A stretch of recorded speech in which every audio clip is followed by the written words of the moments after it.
Salam sejahtera, terima kasih karena bersama dengan saya di Nazlin Unity Channel. Baru-baru ini Akmal Saleh mencadangkan supaya Perdana Menteri laksanakan semula GST. Bila menyebut GST, orang pertama yang mungkin Anda ingat ialah Najib Tun Razak.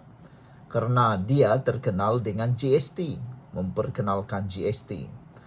Namun demikian, apabila Akmal Saleh mencadangkan Perdana Menteri laksanakan semula GST, pelbagai reaksi timbul daripada netizen. Apa pula reaksi daripada anda? Setujukah anda dengan cadangan yang dilemparkan oleh Akmal Saleh ini kepada Anwar Ibrahim? Ada netizen kata Anwar Ibrahim kena berhati-hati apabila memperkenalkan apa jenis pun cukai. Kerana ketika Najib memperkenalkan cukai ini, beliau kena hentam habis dari kiri, kanan, depan, belakang. Bukan saja daripada kalangan rakyat tetapi termasuklah pembangkang ketika itu, yaitu Anwar Ibrahim sendiri. Jadi takut-takut nanti apabila Anwar Ibrahim perkenalkan GST, nanti orang akan tembak dia semula. Itu sebabnya Anwar Ibrahim kena berhati-hati. Walaupun seperti yang dinyatakan oleh Akmal Saleh, GST ini sebenarnya ada kebaikannya dan ada keburukannya.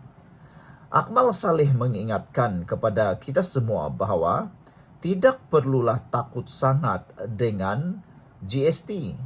Tak perlu takut, tak perlu allergic dengan nama GST. Kata Akmal Saleh, kita bagi nama lain pun boleh, katanya. Janji ia dapat membantu dan menambahkan pendapatan negara dan membantu rakyat. Kata Akmal Saleh lagi, sebelum ini Anwar memberi jaminan kepada pemain industri bahawa sebarang kenaikan tarif elektrik pada separuh kedua tahun ini tidak akan membebankan atau merugikan komuniti berniaga. Saudara-saudara sekalian, apa yang Akmal Saleh cadangkan ini sebenarnya ada kaitan dengan kenaikan tarif elektrik yang diumumkan oleh Perdana Menteri pada Isnin hanya akan dikenakan kepada komuniti bisnes, tetapi kata Akmal Saleh, ianya tetap akan domino dapat dirasai oleh rakyat. Apabila tarif elektrik dinaikkan, ia juga akan memberi kesan kepada kenaikan harga barang dikeluarkan kilang, kata Akmal Saleh. Mungkin itu betul, itu lebih arif difikir oleh Anwar Ibrahim dan itu juga ada kaitannya. Namun, memperkenalkan GST juga mempunyai beban dan mempunyai kesan yang sangat besar signifikan kepada rakyat. Hari ini, pemuda DAP menolak cadangan Akmal Saleh memperkenalkan semula GST. Setiausaha Pemuda DAP Lim Chuan Weng menolak cadangan Ketua Pemuda UMNO Muhammad Akmal Saleh untuk memperkenalkan semula cukai barangan dan perkhidmatan GST. Menurutnya, pelaksanaan semula GST tidak sesuai pada masa ini kerana hanya akan membebankan golongan miskin. Ya benar, GST ini merupakan sistem cukai yang lebih berkesan dan adil kerana tiada sesiapa yang boleh terlepas daripada membayar cukai ini. Akan tetapi, GST ini merupakan regressive tax di mana akan wujud keadaan di mana individu yang berpendapatan rendah akan membayar bahagian yang lebih besar berbanding dengan individu yang berpendapatan tinggi. RM100 dari golongan pendapatan rendah adalah lebih tinggi nilainya berbanding dengan yang berpendapatan tinggi. Pendapatan rakyat Malaysia masih rendah. Untuk makluman semua, gaji median rakyat Malaysia pada waktu ini adalah RM2,844 sahaja. Hanya 16.5% rakyat Malaysia mampu membayar cukai pendapatan dan lebih daripada 60% rakyat Malaysia menerima pelbagai bantuan daripada kerajaan, termasuk sumbangan tunai rahmah STR, kata Lim dalam satu kenyataan. Menurutnya, golongan berpendapatan rendah memperoleh pendapatan jauh lebih rendah berbanding mereka yang berpendapatan tinggi. Sekiranya barangan dikenakan cukai, maka ia akan menyebabkan rakyat kurangkan pembelian, sekaligus menjejaskan ekonomi tempatan yang beransur pulih dari wabak COVID-19, ujarnya. Akmal baru-baru ini mencadangkan kerajaan melaksanakan semula GST sebagai alternatif untuk meningkatkan pendapatan negara. Cadangan itu dikemukakannya ketika menggesa Perdana Menteri Anwar Ibrahim memberi jaminan bahawa kenaikan tarif elektrik tidak akan memberi kesan domino terhadap kenaikan harga barang dan seterusnya membebankan rakyat. Kata Akmal Saleh, saya cadangkan kepada Perdana Menteri Anwar Ibrahim untuk melaksanakan semula GST yang ternyata lebih berkesan untuk menambah pendapatan negara dan lebih adil dan telah terbukti berkesan di seluruh dunia, katanya. Kata Akmal lagi, kerajaan boleh menukar GST jika istilah itu sensitif, asalkan langkah tersebut dapat meningkatkan hasil negara dan membantu rakyat.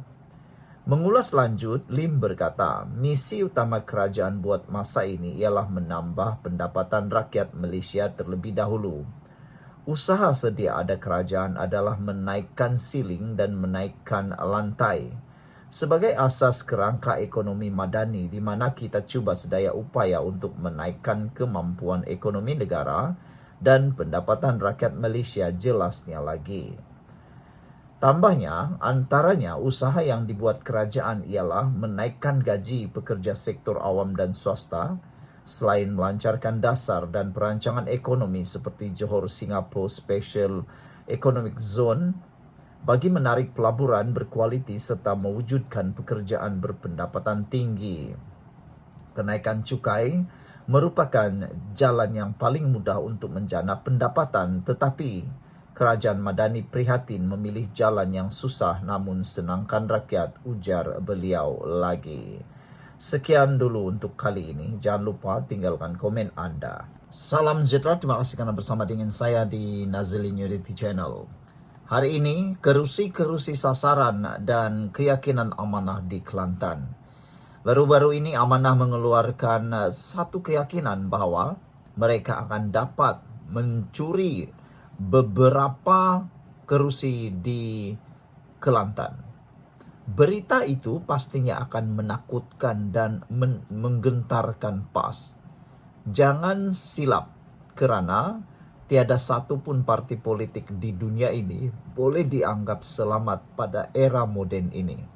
Lihat saja kepada Barisan Nasional, berpuluh-puluh tahun memerintah, seakan-akan kebal, akhirnya tewas juga. Adakah Kelantan akan mengalami nasib yang sama di Kelantan? Mungkinkah rakyat Kelantan akan membuat protes selepas berpuluh tahun diperintah oleh PAS tetapi masih tidak mendapat apa-apa kemajuan yang setara dengan negeri-negeri maju yang lain yang ada di semenanjung Malaysia?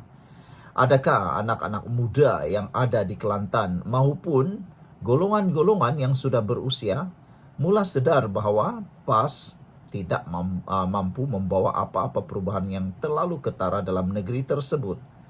Jangan kita silap, ini zaman moden yang mana apa-apa saja pun boleh berlaku. Penganalisis politik menyebutnya sebagai dinamik. Para pengundi sekarang ini amat dinamik. Jangan disilap, mungkin tahun lepas mereka menyokong anda, tapi mungkin pada tahun ini atau semalam atau beberapa jam yang lepas mereka sudah mula kecewa dan meninggalkan anda. Jadi tiada mustahil PAS akan tewas di Kelantan dan akan kehilangan kerusi. Kerana seperti yang selalu diwar-warkan oleh ahli politik yang ada di Semenanjung, mereka kata Kelantan sudah terlalu jauh ditinggalkan berbanding oleh negeri-negeri yang lain. Jadi, tiadalah mustahil bahawa kerusi-kerusi yang ada di Kelantan akan berjaya dirampas oleh Parti Amanah. Persoalannya, kerusi apakah yang akan berjaya dirampas itu? Amanah menyasarkan antara lain kerusi-kerusi Dewan Undangan Negeri yang terletak di kawasan Parlimen Kota Bahru dan Kubang Krian. Deda Setiausaha Agung Parti Faiz Fadzil. Ini bermakna Tanjung Mas, Kota Lama, Bunut Payung, Salur, Pasir Tumbuh, dan Demit merupakan antara kerusi-kerusi sasaran di dalam pilihan raya negeri akan datang. Beliau berkata keyakinan amanah untuk memenangi kerusi-kerusi di Kelantan adalah berdasarkan pelbagai faktor. Ada perubahan ketara di Kelantan. Terdapat desakan dari kalangan anak muda. Kemenangan di Nenggiri menunjukkan Nenggiri bukan lagi fix deposit Perikatan Nasional PN. Kita yakin isu tata kelola, ketiadaan peluang kerja dan ekonomi akan buat rakyat di sana sedar. PAS gagal meskipun memerintah selama 30 tahun. Tetapi tiada pembangunan untuk rakyat, kata Faiz. Beliau berkata demikian ketika mengulas pengumuman Presiden Amanah Datuk Seri Muhammad Sabu dalam kenyataan Konvensyen Amanah baru-baru ini. Muhammad yakin Amanah boleh memenangi belasan kerusi di Dewan Undangan Negeri di Kelantan dalam siri pilihan raya akan datang. Para penganalisis politik pula yakin Amanah boleh berbuat demikian berdasarkan kepada kerjasama di antara Barisan Nasional BN dan Pakatan Harapan PH. Amanah ialah parti komponen Parti Pakatan Harapan PH. Dalam pada itu, beliau turut menyatakan Amanah mahu bertanding di 8 Dewan Undangan Negeri di dalam pilihan raya negeri Sabah. Walau bagaimanapun perkara tersebut masih dirunding dan belum diputuskan. Sekian dulu untuk kali ini, jangan lupa tinggalkan komen Anda. Salam sejahtera, terima kasih karena bersama dengan saya di Nazaling Unity Channel. Menuduh Perdana Menteri Anwar Ibrahim sebagai satu derhaka, adalah satu fitnah yang jahat. Itu kata backbenchers menyelar pembangkang hari ini. Kelab penyokong Kerajaan Madani, Backbenchers Club BBC, menemplak tuduhan Ketua Pembangkang di Dewan Rakyat semalam yang menuduh Perdana Menteri Anwar Ibrahim sebagai derhaka terhadap institusi diraja berkaitan isu titah addendum. Kelab itu dalam satu kenyataan menegaskan tuduhan pembangkang adalah fitnah jahat kerana Datuk Seri Anwar Ibrahim sendiri telah mengesahkan titah tersebut tidak pernah diserahkan kepadanya. Malah, urusan berkaitan titah addendum adalah di bawah bidang kuasa Jabatan Peguam Negara dan bukan di bawah tanggung jawab Anwar sebagai Perdana Menteri. Kami, Kelab Penyokong Kerajaan, ingin menegaskan bahawa tuduhan yang mendakwa Perdana Menteri menderhaka terhadap institusi diraja adalah satu fitnah jahat dan tidak berasas.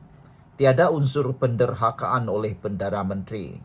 Menyatakan fakta yang benar tidak boleh dianggap sebagai penderhakaan, katanya lagi. Kelab itu menambah, tuduhan pembangkang adalah taktik lama untuk mengelirukan rakyat dengan memainkan sentimen institusi diraja demi kepentingan politik mereka sendiri. Ini katanya adalah satu cubaan yang tidak bertanggung jawab untuk mencetuskan keresahan dalam kalangan rakyat. Kelab Penyokong Kerajaan Madani berkata lagi, fitnah begini bukan sahaja mencerminkan ketidakmatangan politik, tetapi juga boleh merosakkan hubungan antara kerajaan dan institusi diraja serta menjejaskan imej negara di peringkat antarabangsa. Ketua Pembangkang seharusnya lebih bertanggung jawab dalam mengeluarkan kenyataan, bukan menyebarkan dakwaan tidak berasas demi kepentingan politik semata-mata, katanya lagi. Selain itu, dakwaan bahawa pelabur tidak akan masuk ke negara ini kerana kononnya berlaku penderhakaan adalah tidak berasas. Keputusan pelabur bergantung kepada kestabilan ekonomi, polisi mesra pelabur, dan keyakinan terhadap kepimpinan negara. Bukannya fitnah politik yang tidak berlandaskan realiti, ujar kelab itu lagi. Menjadi persoalan daripada netizen ialah, kalaulah di luar Dewan Parlimen, beranikah Ketua Pembangkang ini menyatakan atau mengeluarkan kenyataan yang sama terhadap Anwar Ibrahim? Ada yang penyokong daripada Pakatan Harapan Barisan Nasional Kerajaan Perpaduan mencabar Ketua Pembangkang keluarkan kenyataan yang sama di luar Dewan Parlimen. Nak lihat sejauh mana beraninya mereka menggunakan isu ini di luar Parlimen. Manalah tahu akan kena saman lagi, kata netizen. Kalau betul Ketua Pembangkang ini ikhlas nak menuduh Kerajaan Perpaduan Anwar Ibrahim dan Anwar Ibrahim sebagai seorang yang penderhaka, apa kata Ketua Pembangkang? Bawa isu itu di luar Parlimen. Mahu tengoklah kan? Manalah tahu kena saman lagi pula Ketua Pembangkang ini. Sekali lagi, apa yang pentingnya di sini ialah dakwaan kononnya pelabur tidak akan masuk ke negara ini kerana berlakunya penderhakaan adalah tidak berasas. Pertama sekali, penderhakaan tidak berlaku. Anwar Ibrahim tidak derhaka kerana seperti yang dinyatakan oleh Kelab Pembangkang ini, titah addendum itu tidak pernah diterima oleh Anwar Ibrahim. Yang kedua, Anwar Ibrahim tidak mau campur tangan dalam urusan Ketua Peguam Negara. Entahlah, kalau Perdana Menteri yang lepas mungkin akan campur tangan. Tapi Anwar Ibrahim tak akan campur tangan. Bukankah itu satu berita yang baik yang dikehendaki oleh rakyat? Selain daripada itu, siapa kata pelabur tidak mahu masuk ke negara ini? Lihat saja pencapaian negara dari segi ekonomi pelaburan sekarang. Malaysia kembali menjadi intaian ataupun menjadi diintai, negara yang diintai untuk terus mendapat pelaburan daripada luar negara. Fakta-fakta sudah menunjukkan bahawa Malaysia kembali menjadi tempat pusat pelaburan dunia. Jadi apa yang merepeknya di sana? Apa yang Ketua Pembangkang merepek? Itu semua adalah tidak berlandaskan realiti. Sekian untuk kali ini, jangan lupa tinggalkan komen Anda.